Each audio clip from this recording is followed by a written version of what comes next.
berhasil menguasai ekonomi kita sampai saat ini, dan berhasil menguasai media cetak maupun elektronik sampai saat ini, mereka mulai berpikir untuk merebut politik dari tangan umat Islam, saudara.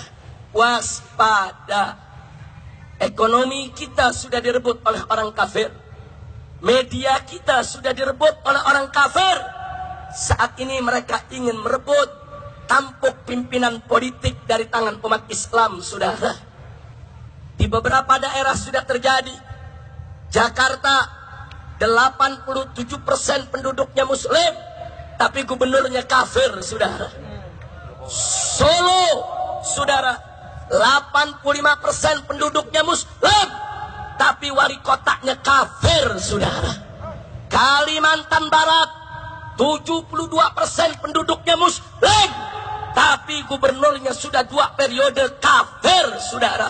Bahkan Kalimantan Tengah 2 periode yang lalu, saudara, juga dikuasai oleh orang kafir. Padahal 70% penduduk Kalimantan Tengah adalah umat Islam. Tapi alhamdulillah kita mendapatkan berita gembira di Kalimantan Tengah, saudara. Bulan ini setelah saudara diadakan pemilihan gubernur yang baru, akhirnya calon gubernur kafir kalah, yang menang adalah calon gubernur muslim, saudara. Takbir, takbir. Kalau begitu saya mau tanya, kira-kira di Jakarta siap kita rebut kembali? Di Solo siap kita rebut kembali? Di seluruh Indonesia siap rebut kembali? Siap bersatu? Takbir. Saudara, hati-hati. Gerakan yang dilakukan orang kafir untuk merebut politik di Indonesia sangat berbahaya. Saat ini mereka sudah mendirikan partai politik, dan mereka punya belasan channel televisi, saudara. Dan mereka sudah mulai kampanye lewat televisinya, saudara. Bahkan mereka membuat baliho besar-besar di setiap kota, saudara. Foto si kafir ini ditampilkan, saudara, seolah seorang yang berkepribadian lembut, santun, cinta kepada rakyat, saudara. Hati-hati. Besok saat pemilihan presiden, saudara, orang ini akan mengajukan dirinya sebagai calon presiden. Duit dia punya, media dia punya, perusahaan dia punya, saudara. Hati-hati. Dari sekarang umat Islam wajib untuk merapatkan diri, untuk menyatukan segala potensi. Nggak boleh republik ini direbut oleh orang kafir. Betul? Siap jaga Indonesia, siap jaga NKRI, siap bersatu. Takbir. Saudara, ini nggak main-main.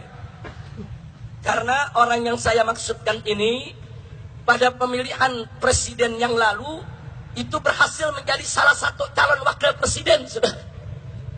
Berhasil menjadi calon salah satu wakil presiden. Dan sekarang dia bikin partai sendiri. Dia punya duit, dia punya uang, dia punya channel, dia punya akses, dia punya televisi cukup banyak. Kalau kita tidak hati-hati, negeri ini akan direbut oleh orang kafir, saudara. Masya Allah. Makanya maaf Pak Bu ya, saat ini mulai ada upaya-upaya pengaburan sejarah. Saat ini, saudara, ada upaya pendistorsian sejarah. Ada mengatakan saat ini Islam di Indonesia datang bukan dari Arab, tapi dari Cina. Ada yang mengatakan Wali Songo itu bukan Habib, tapi Wali Songo itu Cina. Nggak sampai di situ, saudara. Seminggu yang lalu, Menteri Dalam Negeri Republik Indonesia meresmikan monumen patung Laskar Cina di Taman Mini Indonesia Indah, saudara.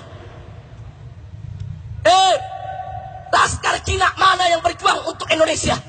Laskar Cina mana yang berjuang untuk memerdekakan Republik ini? Hei, Menteri Dalam Negeri Republik Indonesia, kurang ajar, kurang ajar. Kenapa Laskar Cina komunis yang kau buat patungnya untuk diperingati, padahal mereka pengkhianat negeri ini, saudara? Insya Allah. Takbir. Maka itu saya perlu buka kepada masyarakat, saudara, supaya Anda semua tahu persoalan Laskar Cina, saudara, sekarang dihapus dari sejarah. Banyak bangsa Indonesia tidak pernah tahu lagi tentang sejarahnya, saudara. Hari ini saya mau buka, malam ini saya ingin beritahukan saudara, supaya seluruh umat Islam dimanapun paham siapa itu Laskar Cina di Indonesia, saudara. Mau tahu? Mau tahu? Betul? Saudara, dulu di zaman Belanda, di zaman penjajahan, Belanda memanjakan orang-orang Cina karena orang-orang Cina dianggap sahabat yang baik, yang tidak berontak kepada Belanda, saudara. Lalu Belanda merekrut, saudara, pemuda-pemuda Cina berhaluan kiri untuk dijadikan milisi bersenjata dan diberi nama Poh An Tui, saudara. Catat, Poh An Tui. Siapa itu Poh An Tui? Laskar Cina Komunis yang dibesarkan oleh pemerintah penjajah Belanda, saudara. Apa kerja mereka? Kerja mereka, saudara, membantu Belanda untuk menarik upeti dari para petani, dari rakyat Indonesia, untuk memeras, untuk menekan, untuk menganiaya. Bahkan mereka lebih kejam daripada tentara Belanda, saudara. Berapa banyak orang Indonesia yang mereka perkosa? Berapa banyak orang Indonesia yang mereka bunuh? Berapa banyak orang Indonesia yang mereka cincang, saudara? Kurang ajar. Supaya tahu, ini namanya Poh An Tui, saudara. Kemudian mereka menyebar di mana-mana. Begitu Jepang datang, saudara, mereka bela Jepang. Begitu Jepang angkat kaki, saudara, mereka khianat. Mereka gabung dengan Nika, bentukan Belanda, saudara, kurang ajar. Anda tahu, begitu Bung Karno mengumumkan, memproklamirkan kemerdekaan Republik Indonesia tanggal 17 Agustus 1945, saudara, Laskar Cina Komunis tidak terima. Mereka tidak setuju dengan kemerdekaan. Di Medan, Sumatera Utara, Laskar Cina Komunis ngamuk. Mereka serbu perkampungan-perkampungan. Mereka bunuh rakyat Indonesia, saudara. Di Cilegon, di Tangerang, saudara, di Kerawang, mereka ngamuk. Termasuk di Bandung, mereka turun, mereka ngamuk, mereka bantai, mereka tangkepi para pejuang Indonesia, saudara. Kurang ajar. Saya mau tanya, kalau begitu Laskar Cina itu, saudara, pejuang atau pengkhianat? Pejuang atau pengkhianat? Pejuang atau pengkhianat? Lah kok pengkhianatnya dibikin monumen di Taman Mini? Apa, saudara? Siap rubuhan? Siap rubuhan? Kurang ajar, saudara. Orang-orang tua kita dulu, nenek-nenek bangsa Indonesia, diperkosa oleh Laskar Cina Komunis, dibunuh, dicincang. Mereka kerja buat Belanda, saudara. Baik, berikutnya, saudara. Berikutnya perlu Anda tahu.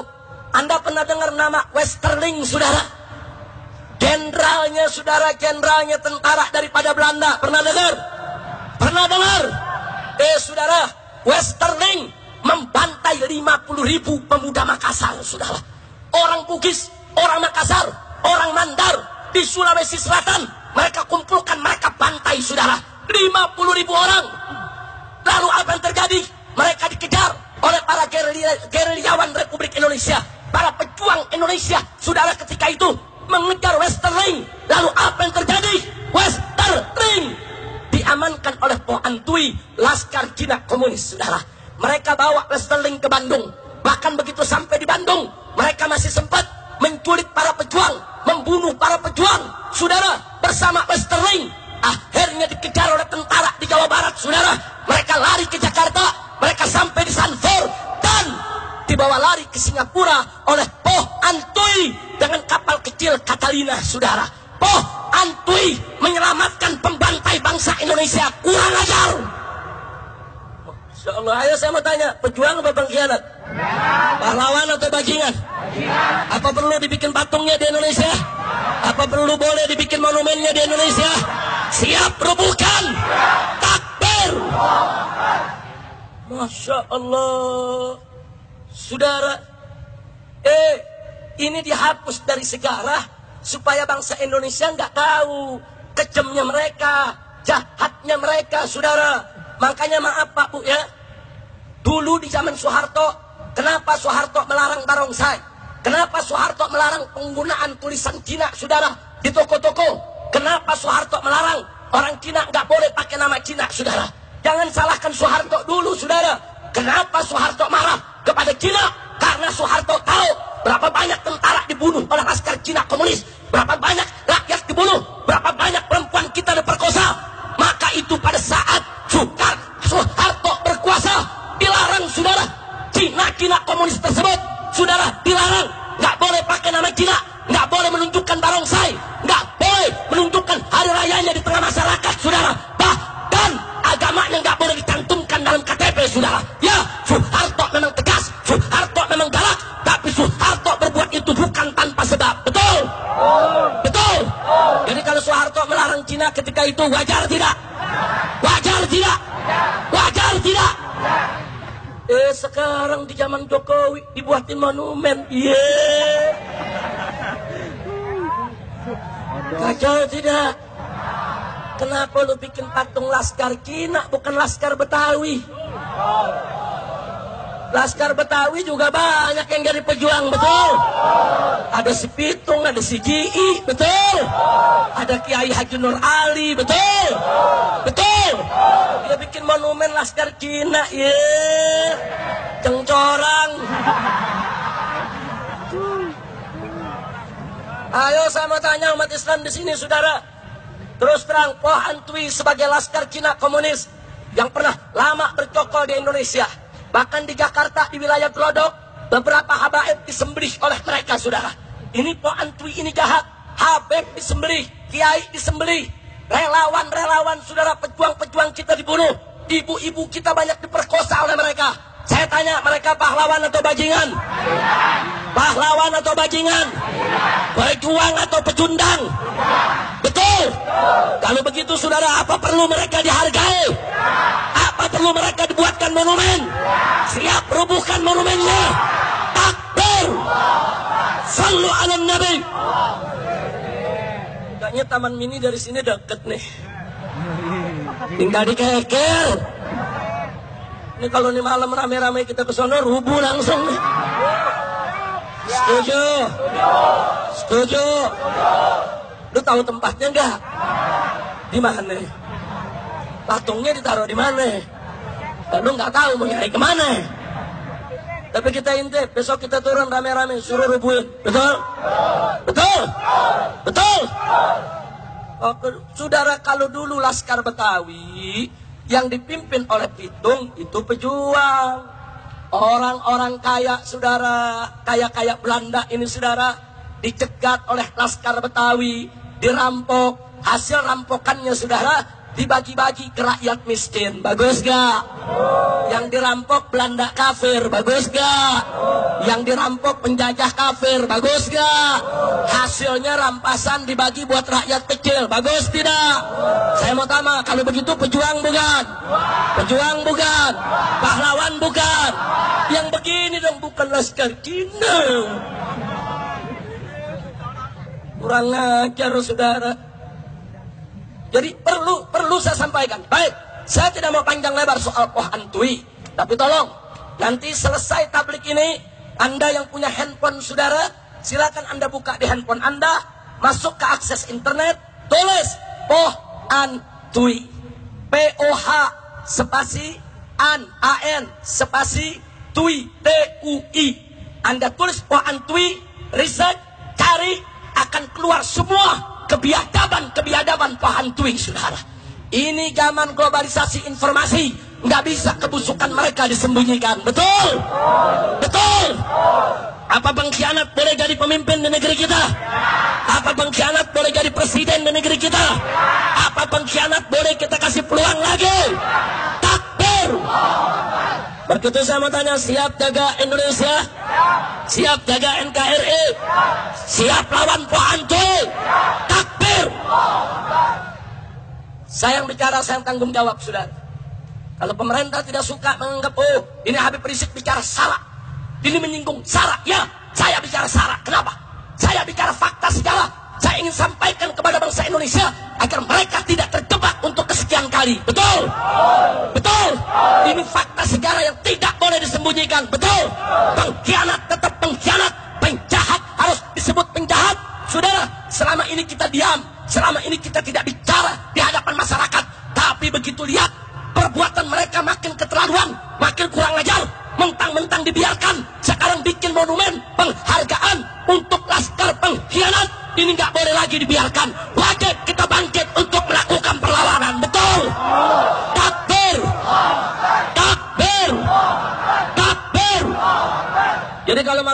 barusan saya cerita po hantui, saudara. Bagus tidak?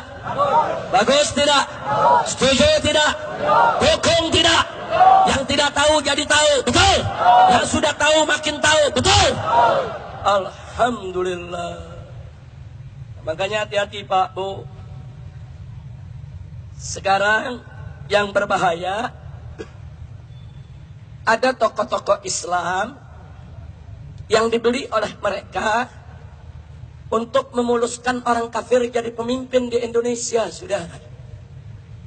Ini sangat berbahaya.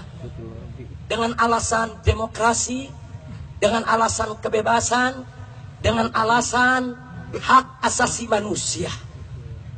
Bahkan ada Profesor Dr. Kiai Haji, pimpinan Ormas Islam, bicara di media cetak dan elektronik. Apa dia bilang? Lebih baik pemimpin kafir asal jujur daripada pemimpin muslim tapi korup.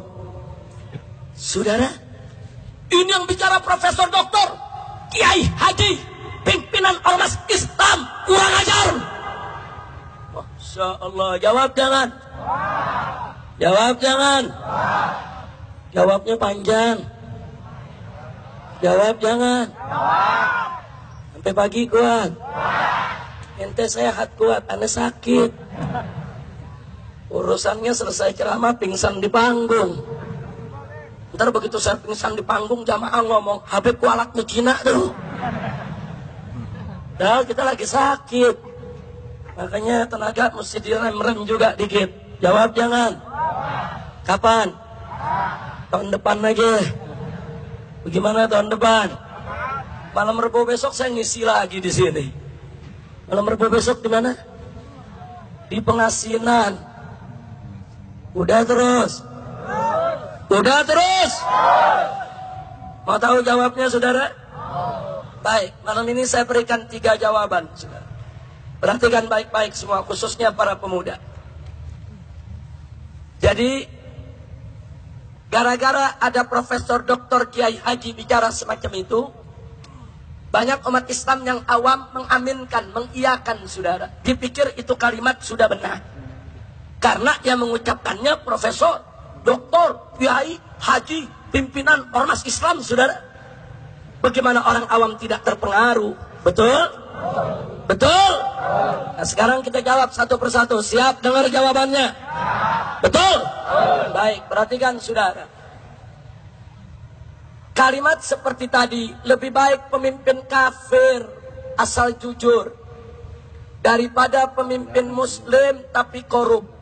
Saudara, kalimat semacam ini merupakan pendangkalan akidah yang bisa menyesatkan umat. Kenapa saya katakan pendangkalan akidah? Sebab kalau ungkapan semacam itu dibiarkan, nanti akan berimplikasi kepada masalah-masalah lain. Saya buktikan. Saudara, kalau hari ini kita katakan lebih baik